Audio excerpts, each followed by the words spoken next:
Okay, so just so that we're clear, I usually don't like to make these sorts of theory videos and such, so don't get used to this. But I just saw the second episode of the Higurashi 2020 series, and my immediate reaction to it is...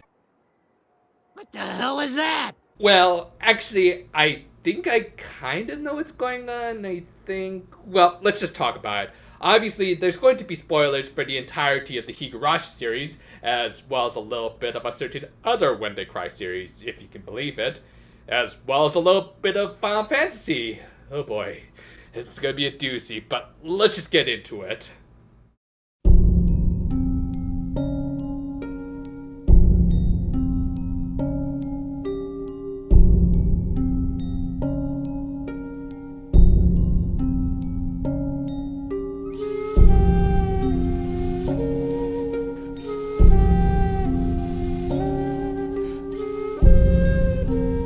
So yeah, a lot of us probably recognized that stinger at the end of the last episode as a bit of a spoiler that would have left most new people to this franchise a little confused. But hey, we figured that was about it, that we wouldn't have to explain any more complicated things to our friend. Boom, screw you, here's an older looking Rika to open the second episode.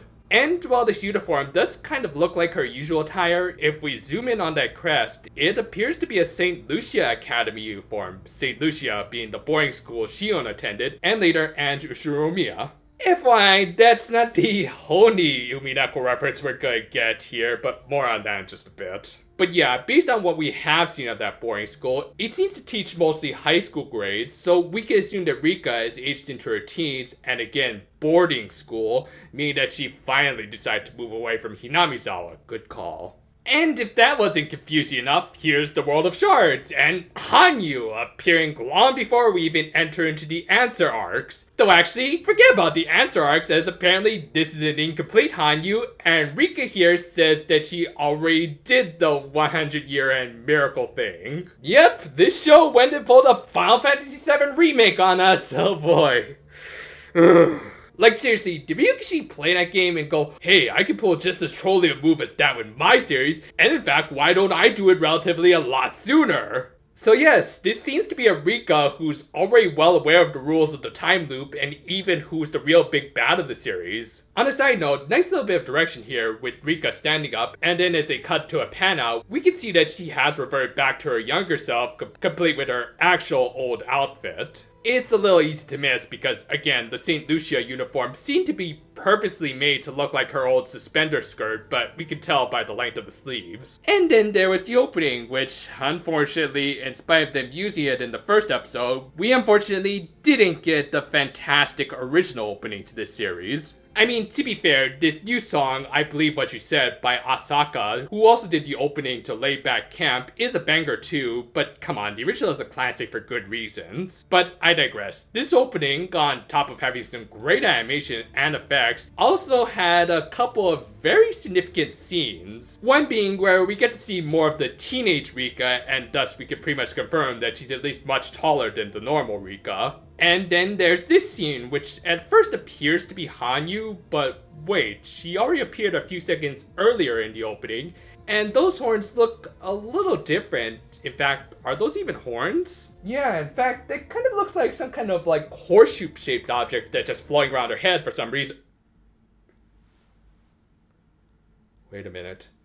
Is that Featherine?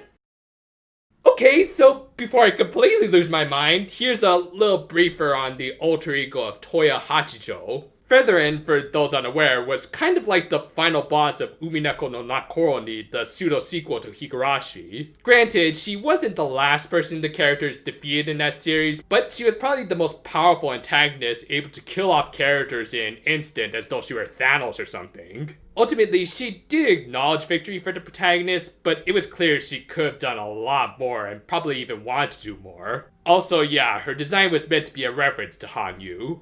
And of course, the obvious shocker here is just the fact that an Umineko character is in Higurashi to begin with. Aside from the three witches and maybe some gag drama CDs, the two series really haven't had any real direct interactions up until now. This even seems to suggest that Featherine might be the big bad of this sequel. Yeah, let's just call it what it is at this point. As the next big surprise we got was the fact that this series is actually called Higurashi no Nakoro ni Go.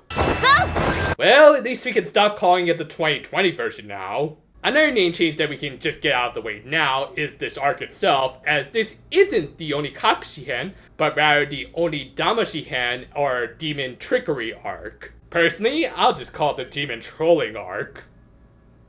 Does that work, considering that demons and trolls aren't really the same kind of monster? You get the idea. Yeah, and in spite of all of those name changes, things were still kind of playing out like the events of the OG arc. Rena was still going through her yandere phases, and they even included a hide-and-seek scene that wasn't in the original adaptation's Onikakushi head, but would be later adapted in Kai. Yet, there were still some small yet very significant differences. First, Keiichi annoyingly performed a familiar-looking motion, which triggered his reading Steiner. Hey, this series is being sponsored by mages now, so may as well make that reference. Secondly, an admittedly smaller detail, but they did seem to put a lot of emphasis on Takano at the end of the episode.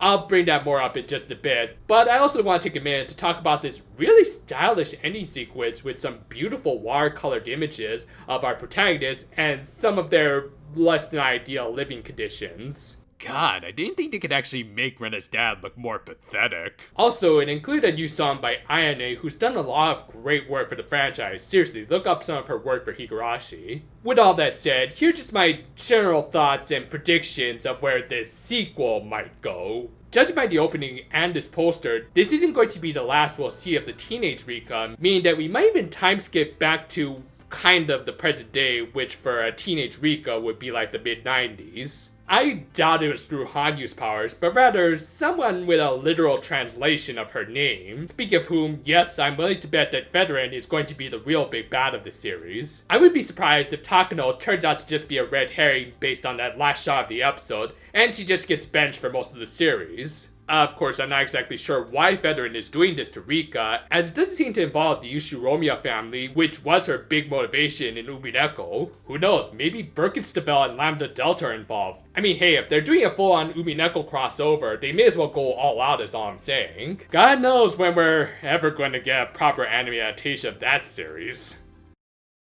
That said, a part of me is a little disappointed that I'll have to retract something I said in my last Higurashi video. While I'm not exactly sure how the reboot is going to handle the original 8, I do hope at the very least they do it a little bit better than the original anime adaptation. Yeah, never mind, just go back and watch the OG anime. Because I already know a lot of newcomers are confused as to who even this Horn Loli is. Though as a veteran fan, I'm obviously excited about the prospect of a possible Umineko crossover. Though, I'll just say one thing to pretty much all of Japan: learn what a remake is already. Well, that's went on a little longer than I originally expected, but still, I hope you guys enjoyed this sort of spur-of-the-moment video. Also, if you have your own thoughts and predictions, feel free to leave them in the comments. Again, I kind of threw this together on a whim, so I'm not even sure if I got all of my own thoughts out. Look forward to my top 13 Higurashi character list later this month, which this video kind of delayed, but whatever. Look forward to it, and until then though, for now my friends, and what the...